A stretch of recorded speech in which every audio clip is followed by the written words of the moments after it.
Is this thing on? Welcome back to Big Mouth and fancy seeing you here in June. I'm very welcome, my friends, and especially my enemies. Come in, sit down, no touching. I don't do the touching. Hello, and welcome to my latest Doctor Who video. Are the Timeless Child and the Hybrid connected? Now, it's been a long time since I saw that season 9 finale. If I remember rightly, right, Maisie Williams, is it Ashilka or whatever her name was, right? Ashilda, that's right, Ashilda was kind of the hybrid, but she kind of wasn't the hybrid. I think she was the hybrid. Anyway, the whole idea throughout season 9 was the hybrid was the reason that the Doctor didn't just leave Gallifrey, but he ran away from Gallifrey. Now, if you ask the Doctor, and I'm treating him like a real entity here because that's what the Doctor is to me. Although he's fictional, and I know that I'm not mad, but the Doctor is a larger-than-life character, so let's pretend he's real, right? So we look at the Doctor. Every time, if you ask the Doctor why he left Gallifrey, he always gives you a different answer. He was bored. He left because he didn't want to be. He didn't want to observe what was going on in the universe. He wanted to be a part of it. The Doctor's always given different reasons. Here's my theory. I don't think the Doctor actually remembers leaving Gallifrey. This Doctor, Jodie Whittaker's Doctor, can't remember anything because her mind was wiped.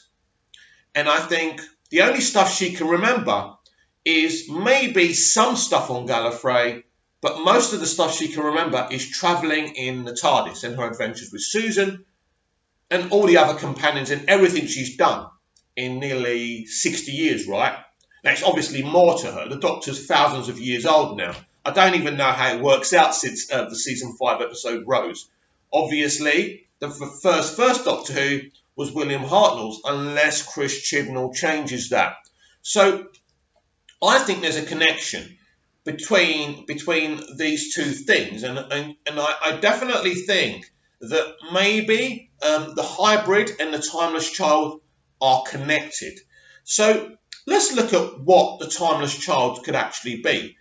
I think the Timeless Child now is probably timeless because the Time Lords pillaged what that child could do. The natural abilities of regeneration, of time travel, they stole that from the Timeless Child. That's why, and is it a he, is it a she? Let's say it's a she, because everyone seems to be a she these days in Doctor Who, so it would make sense, right? And I'm not being sarcastic and I'm not being passive aggressive, I'm just saying it's more chance that the Timeless Child is a woman.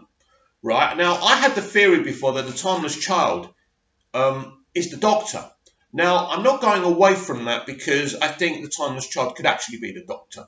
The Doctor, now, let's take it another level. If the Doctor and the Timeless Child are the same entity, and I'm saying that the Timeless Child was from another planet, another world, the Time Lords discovered the Timeless Child, aka the Doctor, and took her away from her world. Now, if it isn't the Doctor, I'm saying they took that technology away from the child. But my other theory is that the Doctor is the Timeless Child. They abducted her. They used her to have the technology of regeneration and actually time travel. And they used the Doctor to clone other people like her. Not only just other versions of the Doctor, but to clone the Master and other Time Lords, which means if this is what the Master found out, that actually the Time Lords are nothing special and they pillaged and stole this technology and these abilities from the Doctor, and maybe that's why the Master nuked Gallifrey, it would make sense. It would always also make sense that this makes the Doctor a lot more special in a way in the Master's eye, and that's why he never actually wants the Doctor to know what happened, because he believes that will put the Doctor on a higher pedestal than him. And the Master's a survivor. And the Master's not just an evil character. He's a very vain character. And he's very, very Lex Luthor-like. He wants everything the Doctor has. But he wants to do things a different way. And if a few people die, so what?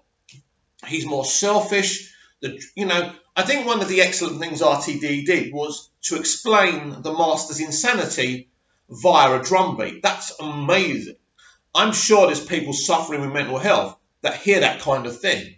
Now, I'm not saying that definitely, but I could imagine that kind of thing being a thing, right? So that was a very interesting way of Russell doing it. And it just shows you how intelligent the man is. But if we go back to maybe the Doctor being a timeless child and the Doctor finding out what the Time Lords did to back then, he was a him. So we're addressing, if people get upset, I'm saying him now because he was a him at that time. So when the Doctor discovered that they abducted him, used him for what he could do and cloned him, he was going to run away. Or maybe even worse, maybe the Doctor wasn't going to run away. Maybe he was going to expose them. So they wiped his mind, they threw him in a TARDIS with his granddaughter, and they told her to take him away, right? They told Susan, take him away. We don't want him here. He's betrayed the Time Lord code, right? And then, officially to the rest of the Gallifreyans, they call him a rebel Time Lord who's left, the sanctity of Gallifrey and the Time Lords, right? Who knows what they told the rest of the people, right? So if Susan has this knowledge, this is just a theory, it would then make sense that Chibnall would need to use Susan and maybe the original actor, or maybe someone who she was regenerated by now, surely. So what I would is it Carol Ann Ford who played her? If I remember rightly, Carol's a great character. I've seen her around before. So it would be great to see Carol Ann Ford back as Susan, just for a short time. She regenerates and she's somebody else. And she reunites with our 13th Doctor, tells her what happened, that they wiped her mind because she found out the truth, right? Or that back then, because the Doctor was a he, it's confusing, isn't it? You've got to be careful not to offend people, but I'm trying to get my pronouns right. So the Doctor, he was a he when he found out, right? And so they ordered Susan to take him away from Gallifrey, and they wiped his mind. And that's why the Doctor now doesn't remember anything about what happened. But slowly she's going to get total recall, as the Master did. Now, I don't know how the Master... They obviously wiped the Master's mind as well. So this is the element of Chris Chibnall's Doctor Who that is clever, that is interesting. It does change the canon. And as I say, everyone seems to really hate on that. Some people hate on it because it makes them money and gives them views. I could easily sit here ranting about how boring and entertaining Doctor Who is, like I did last year. But I've seen the light a little bit. I understand what the man's doing. Now, is this the excitement and the buzz I had from the RTD era or Peter Davison? No. And in a lesser extent, there was excitement within the Moffat era as well. But, at a much lesser extent. Because I think the RTD era was the one that worked. A man like RTD was a great storyteller, but he knew how to run the thing. And no one's been able to do that since, right? So I don't get the enjoyment and buzz, but it's Doctor Who, and I'm going to support it. I'm also going to criticise it when it needs criticising, but within the platform of what Chibnall's trying to do. And let's not forget, Chris actually removed most of the people that have worked for Russell T Davies and Stephen Moffat. And one of the glaring departures was Murray Gold, one of the best composers in the industry. Now, I'm not saying the music now isn't very good, but it's nowhere near as brilliant and exciting and as passionate as the John Williams of Wales, Murray Gold. Genius, that man, isn't it? Anyway, so it might not be the Doctor Who that gave us so much passion and excitement, right? But it is the Doctor Who we have. And this arc, for me, gives me hope of some excitement, of some deadly twists. I'm looking forward to this two-part finale. So I don't expect the Timeless Child arc to be wrapped up. I just don't believe. I truly believe, and I keep on saying this, it's an era-defining arc, right? What we may see a bit more of is this doctor that we met? Maybe, I don't know if we'll get an answer to that.